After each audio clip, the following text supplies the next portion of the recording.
இத்தேசத்தின் அதிகாரத்தை நான் பறிக்கிறேன். என் சித்தம், என் திட்டம், அவன் அதிகாரம் அவனுக்கு முடிவுக்கு வருகிறது. தொடராது தொடராது தொடராது.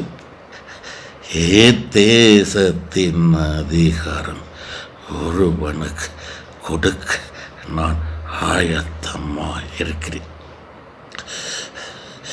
எடப்பாடி பழனிசாமி என்னும் நாமம் கொண்டவனே இத்தேசத்தின் அதிபதி.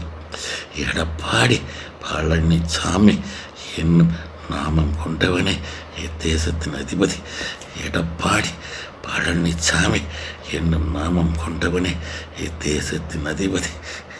இது எனது தேர்தல் முடிவு. இது எனது தேர்தல் முடிவு. இது எனது தேர்தல் முடிவு. உறுதியானது, உறுதியானது, உறுதியானது.